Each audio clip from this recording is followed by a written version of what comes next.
Mateus, capítulo 5, versículos 27 e 28. Mateus,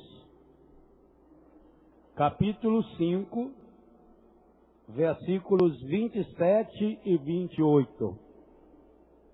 Ouvistes que foi dito aos antigos: não cometerás adultério. Eu, porém, vos digo: todo aquele que lançar um olhar de cobiça para uma mulher ou um homem, já adulterou com ela, com ele, em seu coração. Palavra da salvação.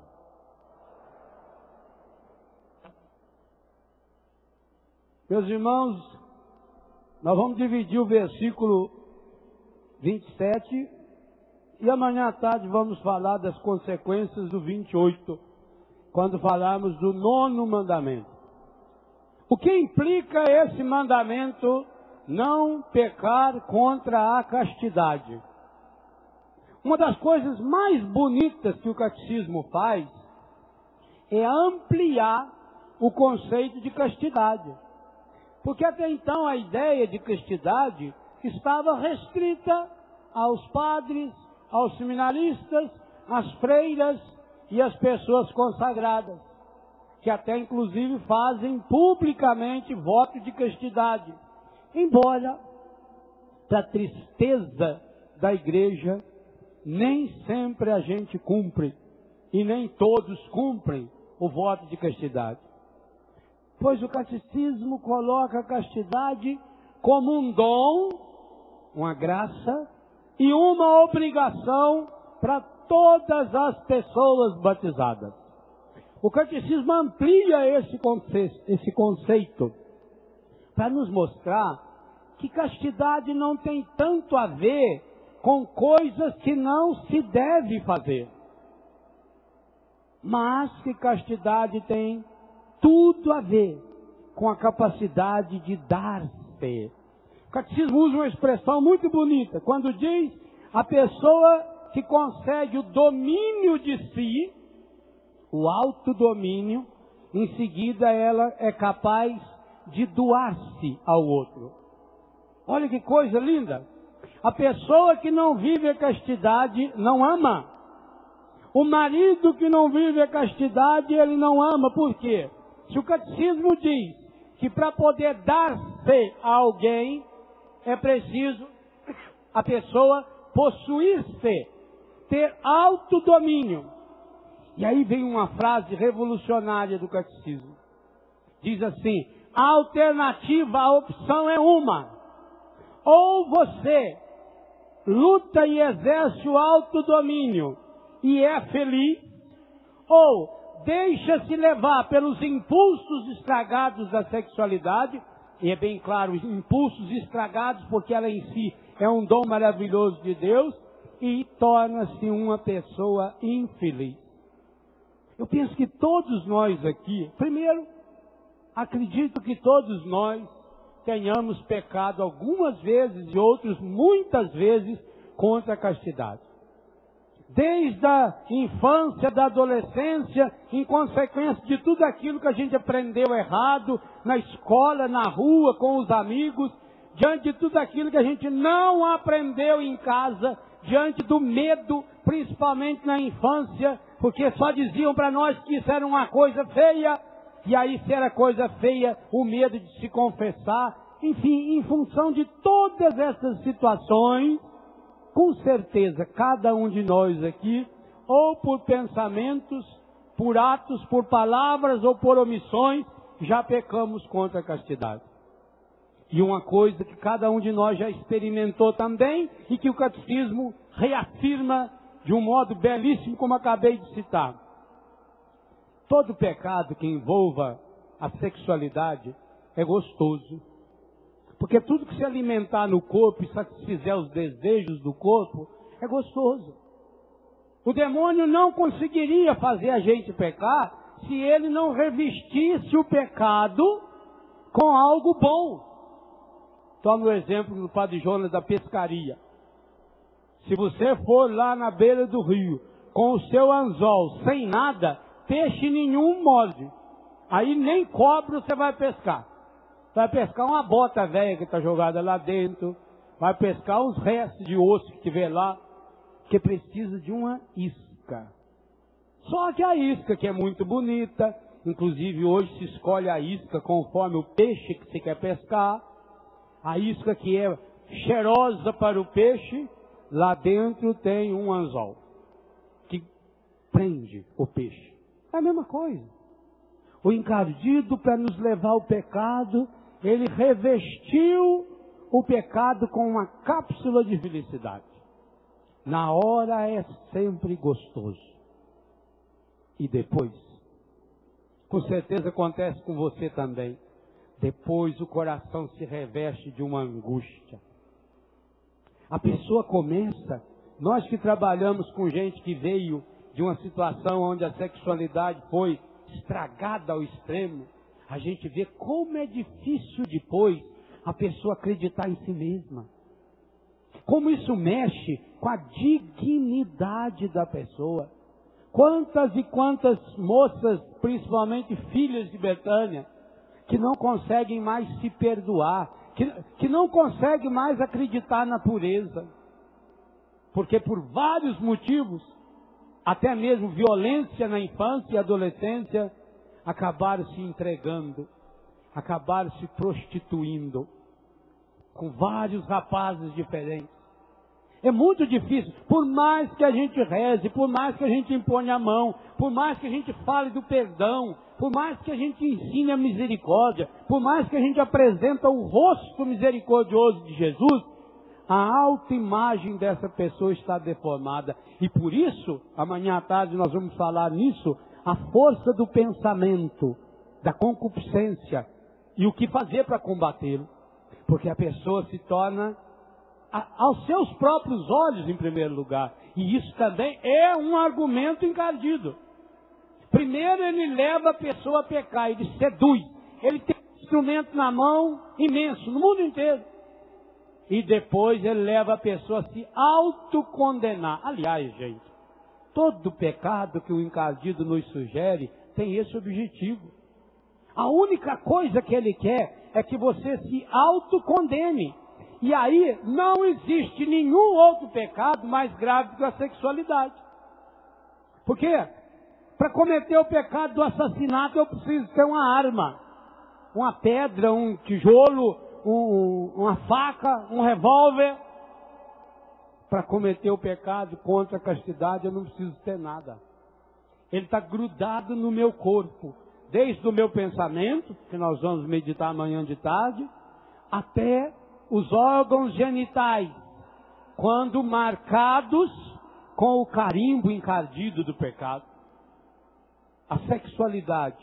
O catecismo afirma, e diga-se de passagem, a maior parte dos textos sobre sexualidade que eu tive a graça de meditar nesse livro, Sede Fecundos, foram tirados desse capítulo do catecismo. Toda a teologia da sexualidade, o lado bonito da sexualidade, que eu abordo aqui em várias páginas, que graças a Deus tem levado muita gente a aproximar-se mais e mais de Deus. Há poucos dias mesmo eu ouvi um casal me dizendo assim: olha, Padre Léo, eu queria muito agradecer ao senhor pelo livro Sede Fecundos. Porque, como a gente sempre gostou muito de sexo, e a mulher dele casou com ele, ela era virgem. E não é uma pessoa idosa, não, é gente nova. Então não é só um costume antigo, não. E também para mostrar que são gente séria. Então, como a gente gosta muito de sexo, o sexo nos faz muito bem. Eu sou perdidamente apaixonado na minha mulher, ela é perdidamente apaixonada por mim. Diante de mim ela acha todo homem feio. Eu já achei meio exagerado, porque ele também não era, que é um homem bem arrumado, entendeu? Um jeitado, assim, ao menos sabe cortar a unha, já é um grande sinal. Aliás, o homem você conhece pela unha, eu já falei isso várias vezes. Então, olha lá, vai aplaudir até isso. Era ele A gente tosse no microfone. Aleluia! O povo de Deus é bom demais. Então ele me dizia assim, como a gente gostava muito, e gosta muito de sexo, a gente nunca tinha lido o catecismo, por medo de estar pecando. E a gente não queria deixar aquele pecado. Olha, quando eu li o seu livro, que eu descobri que não é pecado, padre, eu dei pulo nessa altura. E mais, quando eu descobri que além de não ser pecado, o pecado é se afastar da sexualidade aqueles que podem e devem exercê-la. Porque o catecismo afirma, nesse capítulo sobre o 6º mandamento, a sexualidade é fonte de alegria e gratidão. Eu fico impressionado com a igreja. Porque todo mundo sabe, a igreja na sua estrutura, ela é masculina. Os grandes, agora que já temos teólogas, mulheres teólogas, mas normalmente era homem. Quem imprime a lei da igreja? Bispo. As leis saem do Vaticano, o menor país do mundo, 0,44 km², muito menor do que a Canção Nova, o Vaticano, num contexto europeu. Você vai à Europa agora, por exemplo, ou há um mês atrás e mais daqui 2 meses, você não vê nem cachorro na rua. Estão tudo recolhido por causa do gelo. Nesse contexto fechado, nesse contexto machista, porque teoricamente são homens que não têm envolvimento, não digo nem sexual, envolvimento familiar. E ainda assim, a igreja tem coragem de produzir um documento que mostra e ressalta o lado positivo. O mais bonito, e eu quero convidar cada um a ler, de modo especial, o 6º capítulo, o 6º mandamento no catecismo, mostra o lado bonito. Os primeiros parágrafos, todos eles é voltado para a beleza, para a grandiosidade, para a santidade da afetividade manifesta na sexualidade. A sexualidade como uma coisa englobante. O catecismo diz lá, a sexualidade tem a ver com todo o ser da pessoa. A sexualidade no agir, a sexualidade no falar, a sexualidade no vestir. Homem tem que mostrar que é homem pela roupa que veste. Mulher tem que mostrar que é mulher pela roupa que veste. Porque a sexualidade envolve, pelo jeito de cortar o cabelo, de se arrumar, de se embelezar, de cuidar do seu corpo.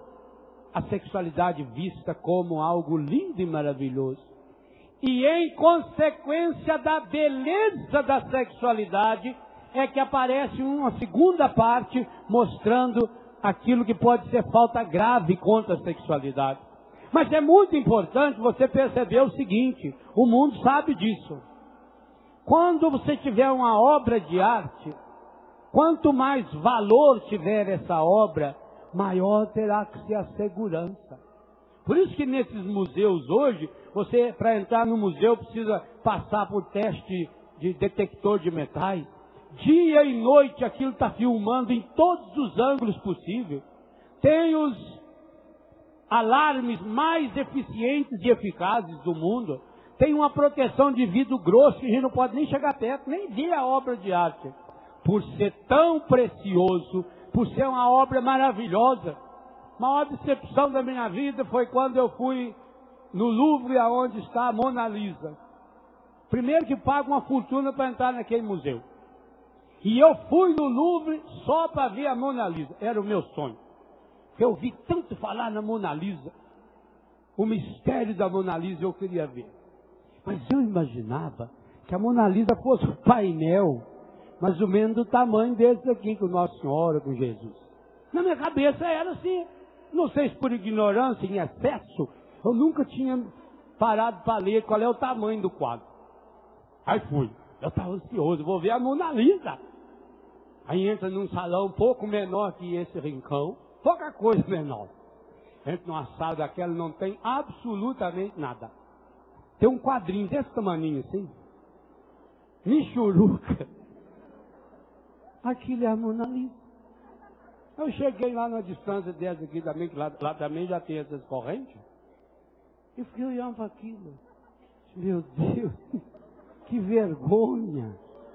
Vê lá se isso é um quadro imponente. É uma coisinha assim. É claro, a arte do quadro impressiona. A gente não sabe se ela está rindo, se ela está chorando. Aparece aqueles olhos de Cristo que põe um por cima do outro. Que é onde você olha, o Cristo está olhando você. Aparece aqui. É impressionante. Mas uma coisinha de nada. E por que eles gastam dia e noite os guardas lá para vigiar aquele quadro? Porque a obra é importante e porque foi feita pela mão de um artista excepcional, fabuloso, importante. Entende por que a igreja briga tanto para defender você? Para defender o seu corpo? Porque você não é um quadrinho michuruca da Mona Lisa que foi feita por um artista espetacular. Você é uma obra ambulante das mãos de Deus. O seu corpo. Aqui está a diferença. O mesmo mundo que protege a Mona Lisa ou qualquer obra de arte, que investe milhões. Outro dia eu lia um jornal italiano falando da fortuna que gastaram para limpar a estátua de Davi. Aquela estátua fabulosa. Eu não sei onde ela está, porque eu não fui lá ver essa estátua. Podia ser decepção igual da Mona Lisa. Gastaram mais de um ano para limpar. Porque não podia fazer igual a minha mãe. Minha mãe fosse limpar aquilo lá, limpava em 3 horas. Mas gastava metade da estátua também. Aí ia meter escova naquilo, ia pingar que boa, nos tantinhos está limpinho. A estátua do Davi levou mais de ano pintando, várias pessoas ali trabalhando, com supervisão de arquiteto, sei lá o que mais, porque tinha que ser limpa, cuidado por cuidado. Não podia colocar um produto químico, tem que ir passando com todo cuidado para devolver um pouco da beleza original sem estragá-la.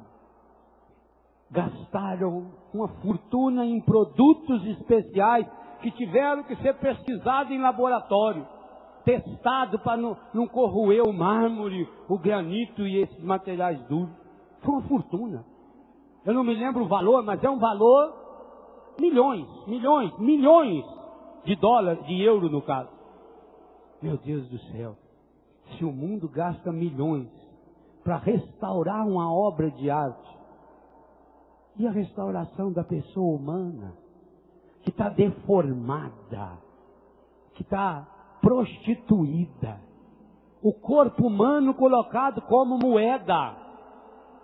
Gente, com toda a evolução do mundo moderno, se há uma área em que há uma regressão absoluta, é exatamente a dignidade da pessoa humana. Pensa que no que nós falamos no não matar, a dignidade da vida humana. Falar da castidade é falar da dignidade da pessoa humana, a dignidade do corpo humano. E a luta contra o corpo humano, São Paulo já diz que é uma luta espiritual, profunda.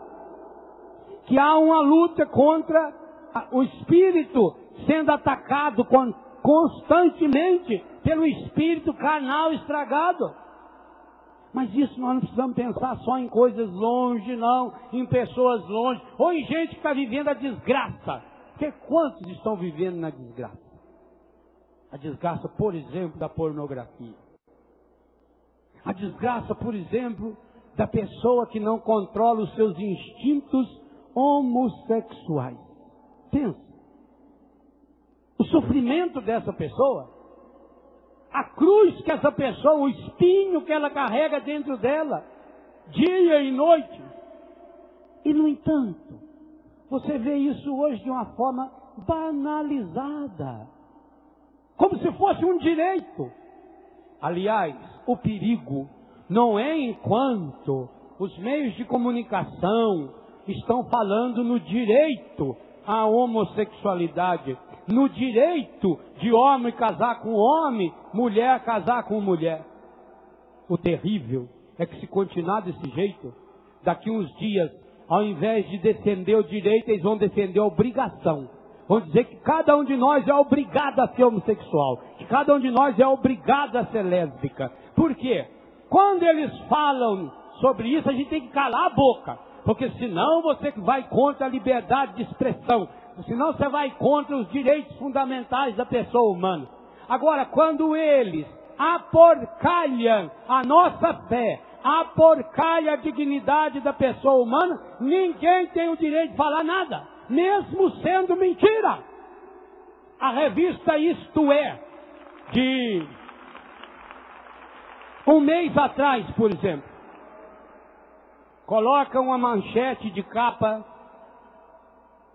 chamando a atenção para a pedofilia cometida por um padre lá no estado do Maranhão. E depois, dentro da matéria, uma matéria fraquíssima, para chamar uma capa de uma revista que se julga tão importante, com mais de 700 mil assinantes, e depois trazer a matéria lá no fim da revista com 4 ou 5 páginas, no mais era fotografia, cita um segundo caso. Um segundo caso de uma pessoa, aliás, os dois estavam envolvidos lá, pessoas adoentadas, pessoas estragadas. Cita então esse segundo caso que ocorreu em Anápolis. Até muitos da Canção Nova conhecem o Frei Tarcísio envolvido nesse episódio.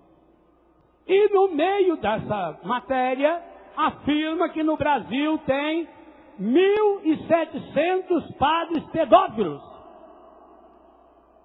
E não vi nenhum processo judicial. Porque quando eu afirmo que tem 1.700 pedófilos, eu tenho que ter um laudo dizendo, declarando quem são. E por que aqui?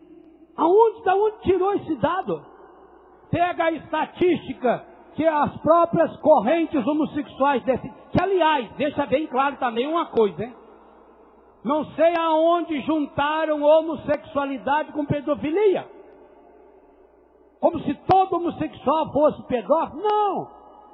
Não há em si nenhuma relação. O grosso da pedofilia, e o sistema judiciário do Brasil sabe disso, o grosso da pedofilia é cometido dentro de casa. Por pai, por irmão mais velho, por padrasto, por avô, por tios, por irmãos mais velhos. É cometido em casa. Mas sabem por que os meios de comunicação não fazem uma luta contra isso? Porque eles são os grandes prostituidores das nossas crianças.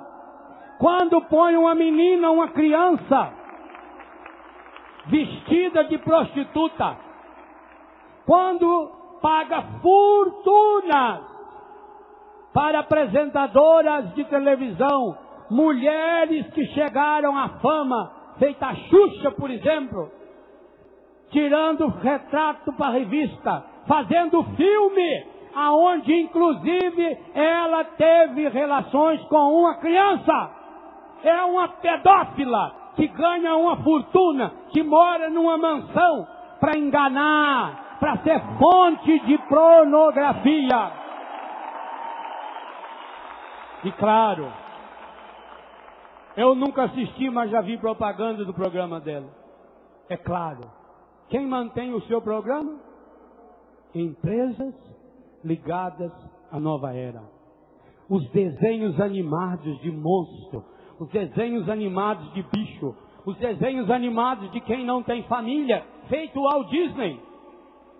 Ao Disney é uma pena. É uma pena que tem pai e mãe juntando dinheiro para levar o filho na Disney. Que pena. Principalmente que aqui no Brasil tem parques temáticos que tem quase todos os brinquedos e pelo menos pode ir com a família. Quem patrocina esse tipo de televisão? Por isso eles não podem falar. Aí, quando pega o caso de um padre, gente, eu não estou defendendo o padre aqui não. Deus o livre e guarde.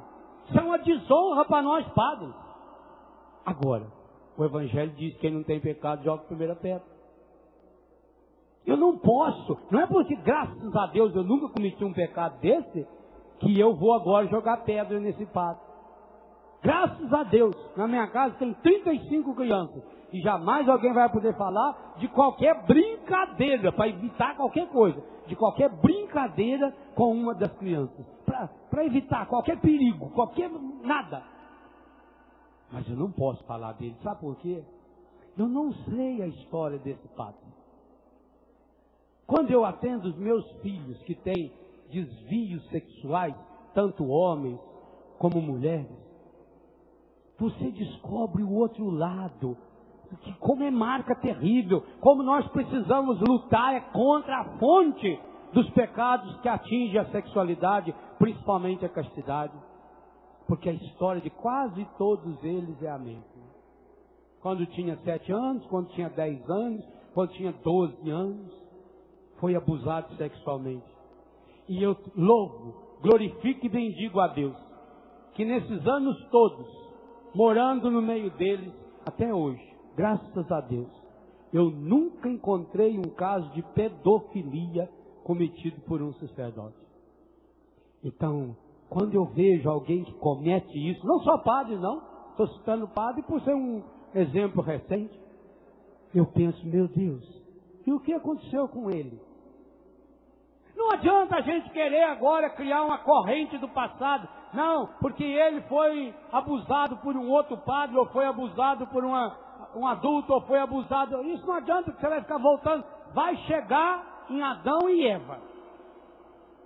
E chegou em Adão e Eva, ali chegou na origem, o encardido, que se disfarça de tudo quanto é jeito para poder seduzir. Ele é o pai da mentira, ele é o pai da morte, ele é o pai da sedução.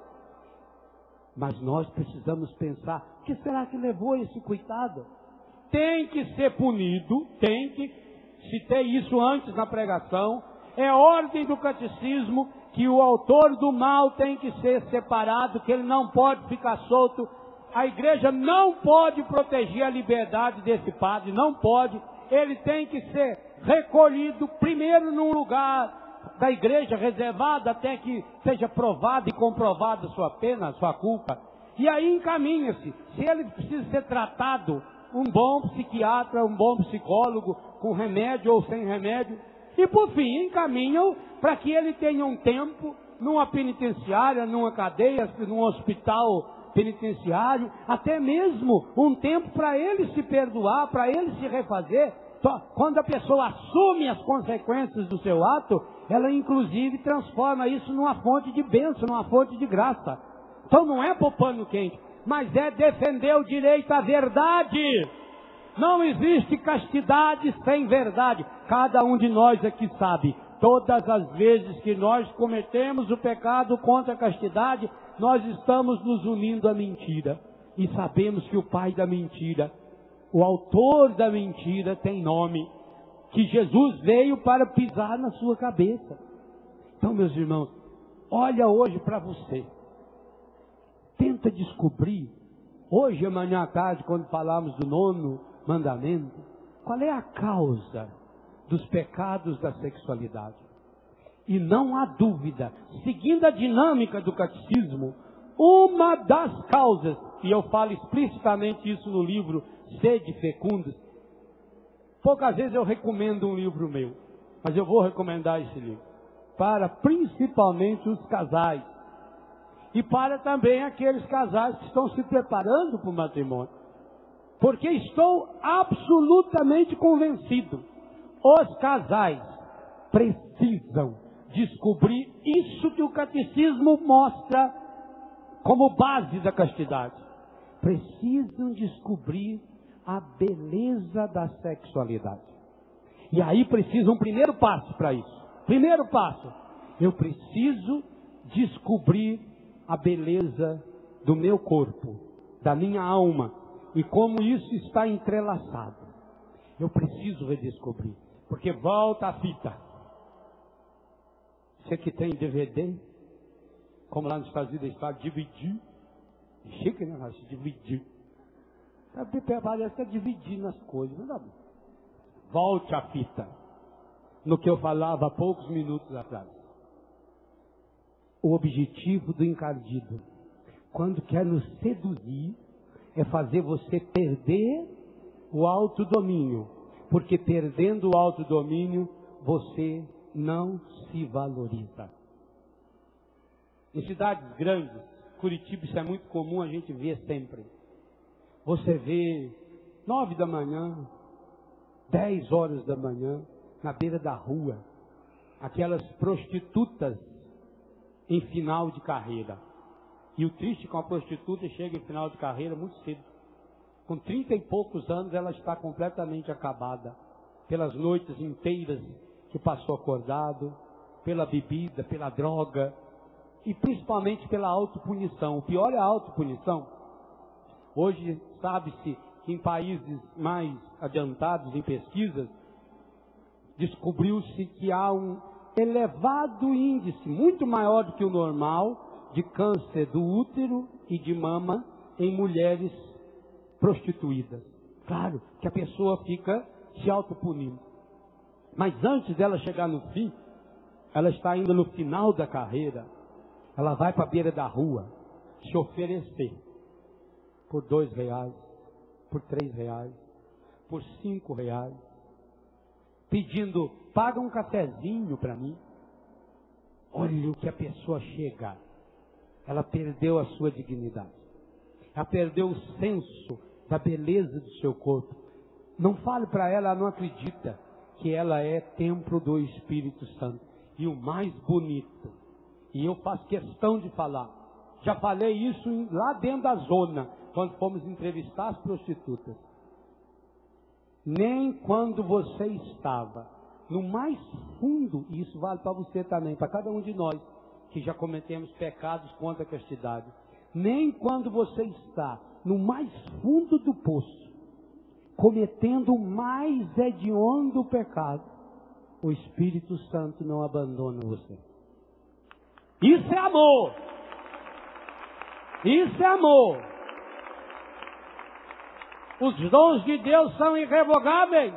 E, gente, aqui está o único segredo capaz de restaurar uma pessoa, qualquer um de nós, que um dia já estivemos mergulhados nesses pecados. O Espírito Santo é um dom colocado em nós pelo Pai quando nos teceu no seio de nossa mãe. Por Jesus, quando na cruz dá-se inteiramente, tanto que nós comungamos. E pelo Espírito Santo que, a partir do sacramento do batismo, não nos abandona jamais. Jamais.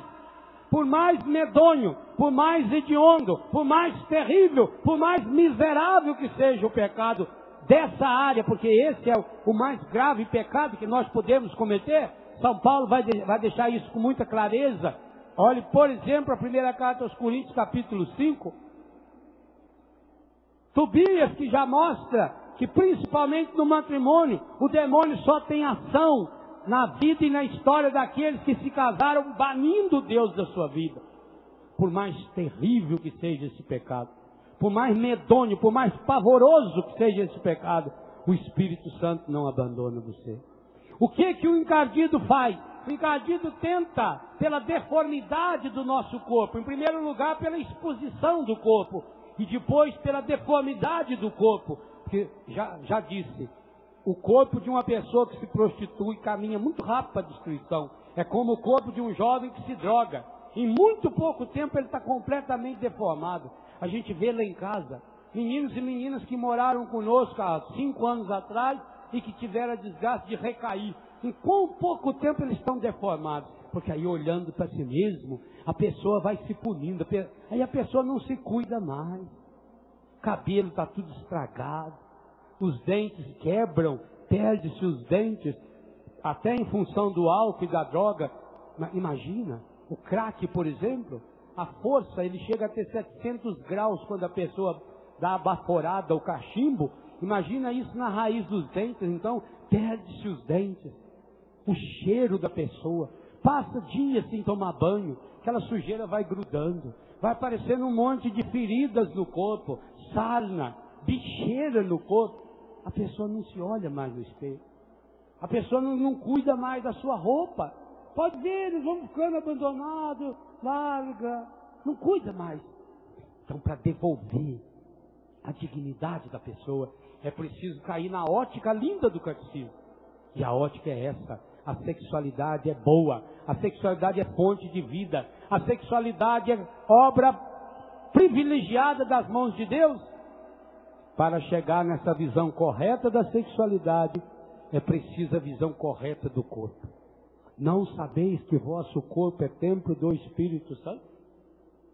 Por que precisamos ter o cuidado com a roupa? E o cuidado também como veste essa roupa? Para não despertar no outro a concupiscência, tema do nono mandamento. Para não despertar no outro um olhar estragado. Vou dar um exemplo simples. Partilhei isso com uma irmãzinha aqui hoje. As meninas que gostam de usar uma calça jamais justa, se for ajustada não é tão problemático. Mas põe uma calça jeans. E para carregar o celular, põe o celular aqui no bolso de trás. Ingenuamente. Pois isso é um atrativo do olhar do outro.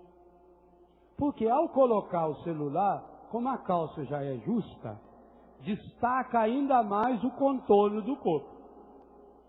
Segundo, qualquer um de nós tem a atenção do olho chamado por qualquer coisinha fora do lugar. Você já notou como incomoda você ver alguém com a boca suja? O ranho da pessoa escorrendo? O tatuzinho grudado aqui assim. Dá vontade. Eu tiro. Dá licença, você vai com um tatu aqui. Você, a primeira coisa que faz, quando uma pessoa está comendo, é mostrar que ela está com sujeira. E normalmente, quando você fala para ela limpar, ela sempre limpa do lado errado. Isso é a pesquisa que eu fiz. Estou agora descobrindo as causas. Qualquer um de nós, você vê uma mancha no lugar, você olha para aquela mancha. Aquele celularzinho colocado aqui no bolso, ingenuamente, nenhuma menina colocou o celular ali para chamar a atenção. Vira uma isca. Porque você olha, por causa do celular, olhou, aí. E se ela for ajeitada? Pior ainda. Quando for uma coisa meio deformada, você ainda louva o Senhor. Aí é um hino à castidade. Mas quando é uma coisa ajeitada, e aquilo parece um imã que puxa você não quer ver, mas os olhos desobedecem a gente. Ele vai e olha, vai e olha. Isso é uma luta. Então, eu tenho que perceber, o meu corpo é templo do Espírito Santo. A beleza do meu corpo. Eu vou proteger o meu corpo porque ele é a grande obra de arte. Se uma obra de arte do mundo merece tanta segurança e tanto cuidado, eu preciso proteger a maior de todas as obras de arte que sou eu, o meu corpo. Não tem esses artistas aí que paga seguro, faz seguro das pernas, seguro do braço, seguro do seio, seguro de vida. Ótimo! E você está fazendo o seguro para a vida eterna? Você está assegurando o seu corpo para ele poder entrar glorioso no céu? No livro A Cura dos Traumas de Morte eu trabalho esse tema. O meu corpo vai ser chamado a entrar glorioso. E tem algo que eu não citei no livro, mas já citei aqui em pregações. Esses santos que tiveram o dom, a visão do céu e do inferno, todos eles, esses místicos, viram algo em comum. No inferno, almas completamente deformadas, fisicamente estragadas, cheia de ferida, toda torta. No céu, todas as almas no corpo ressuscitado, perfeito. Mesmo pessoa que quando morreu não tinha uma perna, está perfeito, no céu está perfeito. Cega, no céu não tem ninguém cego. Não é que o cego não vai para o céu, hein? Pelo amor de Deus, vocês aí, deficientes visuais. É que essa cegueira é só dessa vida. Na ressurreição, restaura-se a sua vista no plano original de Deus. O corpo que era deformado, por exemplo, por uma ferida, por um câncer, no céu está completamente intacto. Uma beleza infinita. Inclusive, a pessoa, isso eu falo no livro, a pessoa tem o dom da locomoção. A pessoa, numa rapidez maravilhosa. Lá no céu você vai se deslocar de um lado para o outro com uma rapidez imensa, até porque está fora do tempo e do espaço. Mas esses místicos ficaram horrorizados. E até alguns chegaram a pensar errado, quando viram que no inferno há um grupo de pessoas completamente deformadas. E eles chegaram a pensar isso. Será possível que a pessoa com deformidade não vai para o céu? Mas descobriram que não. Que essa deformação é o prêmio do demônio. Prestem atenção nisso que eu vou falar. Essa deformação no inferno, pelo amor de Deus. Não pense errado, que esse ano que vem, inclusive, o tema da campanha da fraternidade são os deficientes físicos. A igreja quer nos ajudar a perceber o seu valor e a sua dignidade. Então, pelo amor de Deus, age e pensa corretamente. Que essas almas, portanto, esse corpo que está no inferno, todo deformado, foi o prêmio que o encardido deu a todos aqueles e aquelas que morreram sob o domínio do pecado contra a castidade. Olha a gravidade. A pessoa que morreu no pecado, pecando, ou que não conseguiu superar o seu pecado sexual, que não recebeu absolvição a partir dessa realidade, o prêmio que o demônio dá é ficar parecido com ele, é ficar incompleto, é ficar mutilado, é ficar no sofrimento, é ficar na feiura, é ficar na deformidade. Então, meus irmãos, ao recuperar o valor, a beleza, a santidade do nosso corpo, da nossa carne, de cada parte do nosso corpo, é por isso que nós protegemos com maior cuidado, com maior carinho, os nossos órgãos sexuais. É por isso que eles estão revestidos de uma intimidade. Por isso que eu acho medonha essa moda de usar a calça comprida lá embaixo assim, para ficar parecendo a calcinha e a cueca. Coisa medonha. Antigamente, uma mulher que tivesse parecendo a combinação. A senhora usou combinação? Combinação é quando a alcinha vem no ombro. Ou, aí muitas usaram, anágua. A mulher que parecia a ponta da anágua, a gente cutucava e falava que está vendendo farinha. Mas também não sei porque quer vender farinha. E a moça falava com vergonha. Você falava, ela desculpa, ela disfarçava assim, enrolava, né? Que era uma vergonha. Imagine se na casa da gente a mãe lavava calcinha, essas coisas, e ficava expondo lá no varal para os outros. Isso era uma coisa mais íntima. Hoje não, é. Aqueles rapazes assim, que a calça lá embaixo, e uns têm uma bunda muito feia ainda. E põe aqui a cueca e ainda fazendo propaganda, não sei do nome da cueca. Ah, está muito feio. Seu corpo é templo de Deus, tem que ser cuidado. Põe uma roupa desse pior. Eu não consigo entender. Eles vão lá, compram uma calça caríssima, corta um pedaço dela, vai ficar tudo cheio de rasgado, usa aquilo sujo, caído. Rapaziada, isso aí até que não são tão feios assim não, mas fica medonho, fica pavoroso. Põe a roupa na altura certa, dá uma ajeitada, em qualquer época da vida. Por quê? Porque quem me fez é Deus.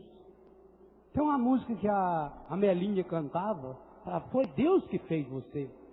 Foi Deus. Seu corpo é obra-prima de Deus. Quando a gente vai aumentando a nossa capacidade de perceber o valor do nosso corpo, acontece uma coisa maravilhosa. A pessoa passa a valorizar o corpo do outro. Vocês já observaram quantas obras de caridade, caridade verdadeira, existiu e existe ao longo da história da igreja? desde uma Madre Teresa de Calcutá ao nosso querido Padre Roberto, que vai catando esse irmão da rua. A nossa obra Betânia, que com muita alegria eu louvo a Deus o que Ele tem feito em Betânia, que vai acolhendo os deformados, os estragados. O que motiva-nos a fazer isso? Motiva-nos a força de Deus em nós, a partir da consciência de duas coisas. Ao menos comigo foi assim. Foi por isso que eu fundei Betânia.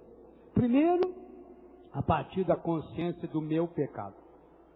O que mais me motivou a ir ao encontro desses meninos e meninas, crianças, senhores e senhoras, é olhar para mim. É a minha confissão mensal. É descobrir como eu sou pecador. E por isso eu não posso condenar ninguém. Quem sou eu para condenar alguém sabendo que eu sou tão pecador? Mas a segunda coisa é a graça de Deus que age em mim, apesar de eu ser pecador. Eu tenho consciência que a graça de Deus age em mim, que mesmo sendo pecador, que mesmo sendo, como já falei aqui não, no outro rincão, mesmo sendo um monte de esterco, um monte de bosta, eu sei que Deus age através de mim. Eu tenho responsabilidade do que eu faço exatamente por isso. Pois é esse o caminho também na sua vida. Primeiro, você tomar consciência dos seus pecados. A pior coisa que a gente faz com o pecado é não assumi-lo. Eu tenho que tomar consciência. Eu sou pecador. Já fiz muita burrada, consciente ou inconsciente. Faço muita burrada. E como lembra o catecismo, cada vez que a faço, depois me é uma cruz. Meu Deus. Eu viajo sempre sozinho no meu carro. 99% das viagens que eu faço por mês eu estou sozinho. Quantas e quantas vezes, no meio da viagem, ou no início da viagem, vem lá a consciência de um pecado. Ah, meu Deus, como essa viagem é difícil.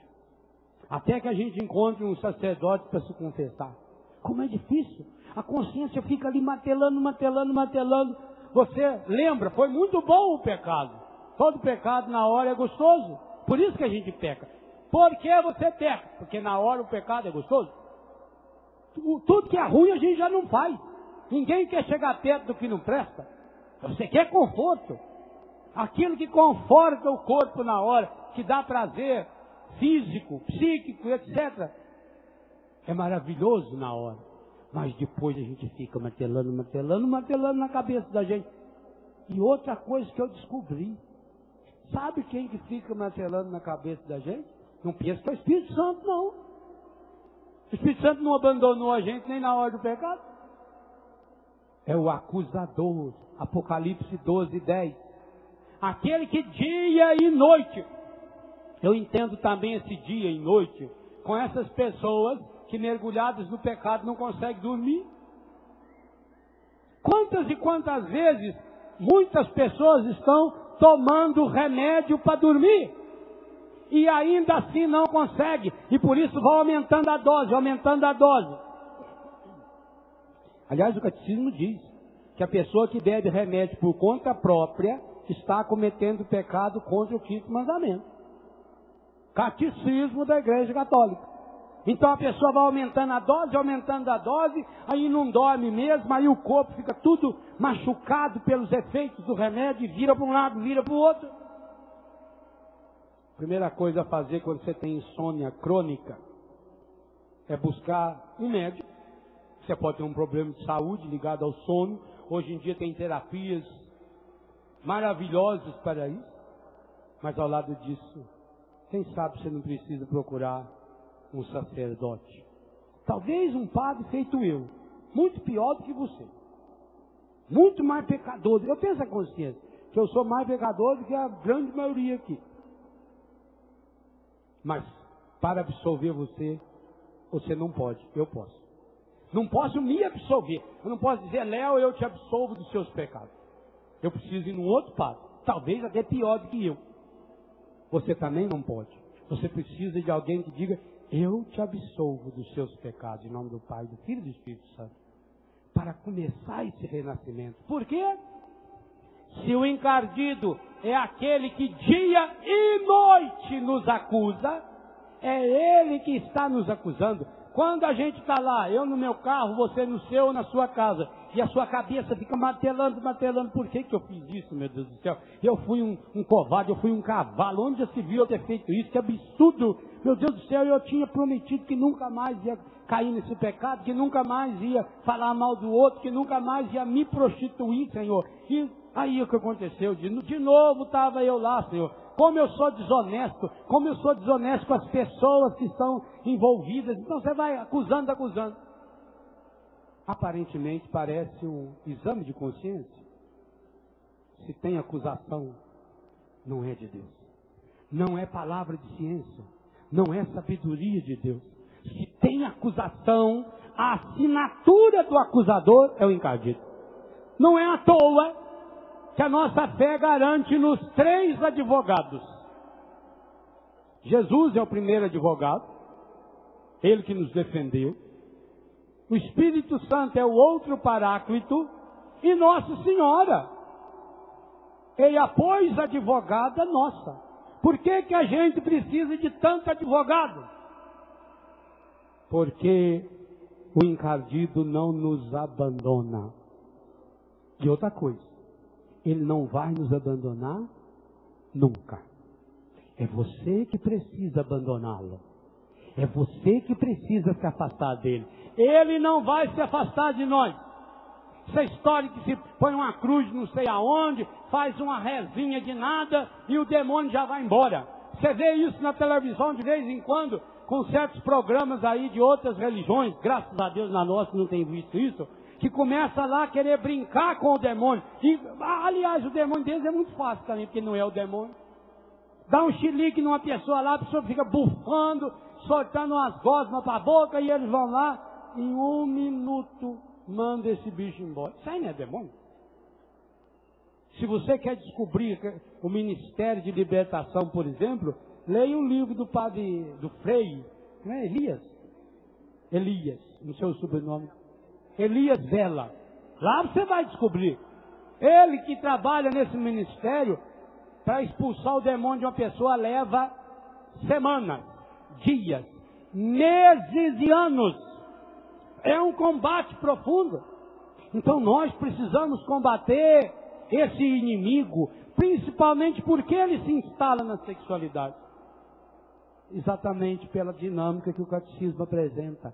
Porque a sexualidade é linda, é marca de Deus, marca registrada de Deus. Agora vocês imaginem, se o meu corpo é templo do Espírito Santo, se o meu corpo é marca registrada de Deus, então imagine quando um marido e uma mulher unem-se sexualmente. É o lugar mais parecido que tem do céu na terra. É quando você, marido, e você, mulher, unem-se sexualmente. A melhor e mais bela, mais perfeita e mais plena reprodução física de Deus. Da comunhão do Pai, do Filho e do Espírito Santo. Da beleza da Santíssima Trindade. Retrato do céu é quando um homem e uma mulher, consagrados a Deus, se unem sexualmente. Inclusive, a marca daí é a possibilidade de gestar uma nova vida, imagem e semelhança de Deus. Mas a marca primeira é o prazer e a alegria. Está no catecismo da Igreja Católica e eu cito algumas vezes no livro Sede Fecundos. Marca registrada do amor de Deus na sexualidade é o prazer e a alegria no corpo e na alma. O catecismo cita o discurso do Papa Pio XII, no dia 29 de outubro de 1951, numa quinta-feira à tarde. A fonte da vida, a fonte da graça que é a sexualidade, fonte de vida. Os atos próprios. Aliás, eu fico impressionado com o catecismo. Quando ele fala os atos próprios, pelos quais o homem e a mulher se unem. Que visão maravilhosa! o catecismo apresenta no plural os atos pelo qual o homem e a mulher se dão. Esse é o verbo da tradução portuguesa. Os atos próprios, plural, pelos quais o homem e a mulher se dão. A doação na relação íntima é da mulher e do homem.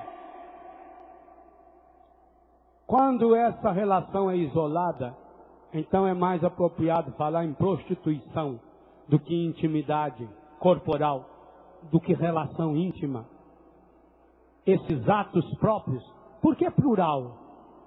Porque a igreja percebe que a sexualidade não se resume num momento de interpenetração genital, mas que tudo aquilo que envolve o casal, e quem não sabe tudo que envolve, poderá descobrir aqui, aonde eu falo explicitamente, inclusive dos detalhes. Eu falo até onde você pode pôr a mão. A língua, o nariz, o olho, a alma, os atos próprios, tudo aquilo que envolve a sexualidade. Desde o amanhecer, das palavras carinhosas. Hoje em dia, até cachorro tem celular. Você tem gente que pendura o celular no pescoço do cachorro. Caso o cachorro se perder, alguns já treinaram ele a apertar o botãozinho. O número 2, que aí é ligação rápida.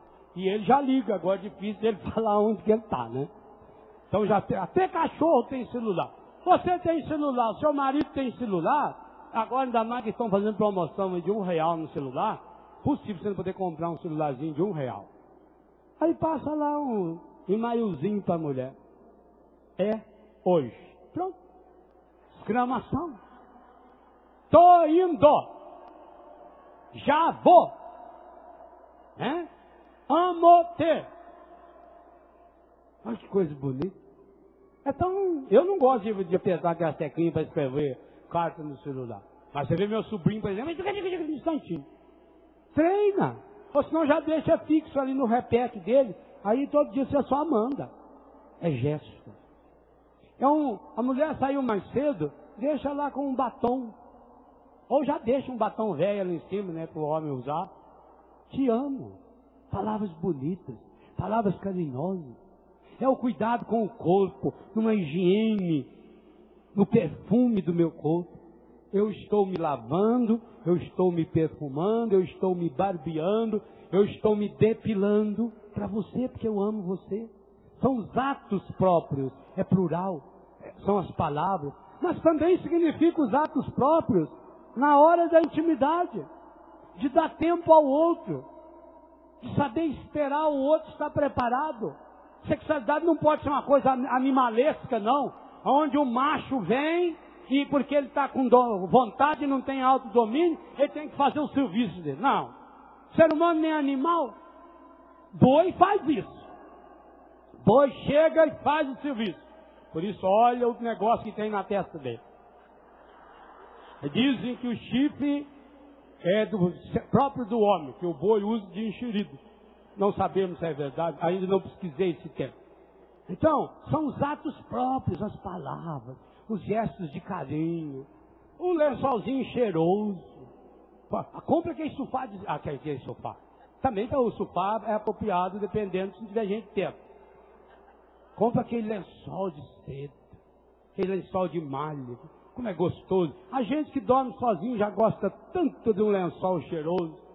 Aproveitar aquele lençol cheiroso, aquela pessoa do seu lado, vai falando palavras bonitas, vai dizendo para essa pessoa o quanto você gosta dela, o quanto ela é importante na sua vida. É uma hora de cura, é uma hora de restauração. Por isso o último capítulo do livro trata exatamente essa temática da oração sexual, de transformar a sua relação íntima num momento de intimidade com Deus. Sabe por quê?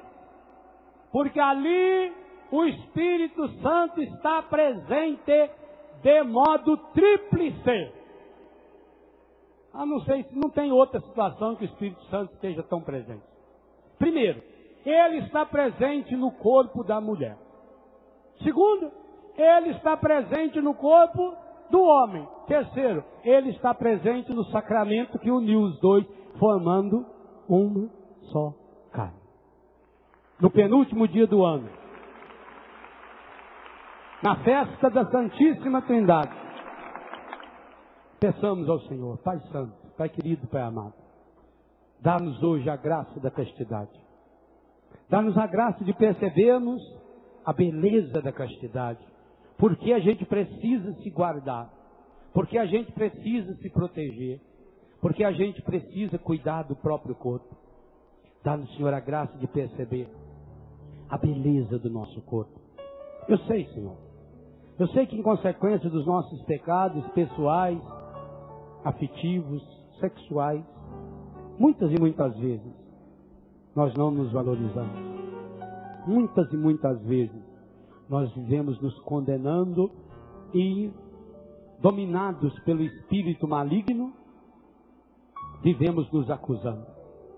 Hoje, Pai, principalmente na Santa Missa dessa tarde, nós queremos renunciar ao demônio, autor e princípio do pecado, principalmente a artimanha encardida da acusação. Sim, Senhor, nós reconhecemos nossos pecados, pedimos perdão pelos nossos pecados, reconhecemos, Senhor, a nossa limitação, a nossa fraqueza diante das tentações, reconhecemos, Senhor, o quanto nós articulamos os pecados dentro de nós, reconhecemos, Senhor, o quanto nós gostamos, principalmente dos pecados sexuais. Mas hoje, Senhor, nós renunciamos ao espírito maligno da acusação. Hoje, Senhor, ao renunciar ao demônio, autor e princípio do pecado, eu renuncio a toda autocondenação que tem levado-me, Senhor, a um conformismo, que tem levado-me, Senhor, a não cuidar do meu corpo, a não cuidar do corpo do outro. Senhor, eu também hoje renuncio ao demônio, autor e princípio dos pecados conjugais, do adultério, da infidelidade, da masturbação, da pedofilia, da fornicação, da violência, do estupro, de tudo aquilo, Senhor, que os meios de comunicação se aproveitam para nos fragilizar ainda mais. E suplicamos, Senhor, abençoa, principalmente os casais. Abençoa o Senhor para que eles possam viver cada dia mais a santidade, a beleza do sacramento do matrimônio. Toca no coração desses casais, Senhor, curando-lhes os traumas que trouxeram da infância, da adolescência, do útero materno, da juventude, daquilo que aprenderam estragadamente, erradamente, nas ruas, com as amizades, nas escolas. Restaura hoje, Senhor, a sexualidade estragada, que tem levado tantos casais a se afastarem, a usarem, Senhor, da sexualidade como instrumento de dominação e de pecado.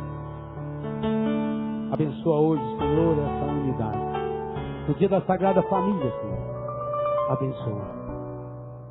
Nutre o coração e a vida desses casais com a força do Espírito Santo. Inunda, fecunda, batiza-os, Senhor. Abençoe sua esposa, abençoe seu marido. Assim como você traçou o sinal da cruz logo de manhã em si mesmo, traça o sinal da cruz na testa da sua esposa, do seu marido. Você também em casa, abençoa. Hoje, na festa da Santíssima Família, da Sagrada Família, da família equilibrada, nós pedimos ao Senhor o dom de homens e mulheres restaurados, para que nossas famílias, começando da origem da família, que é a sexualidade, sejam plenos da graça e do amor de Deus. Eu não me acostumei nas terras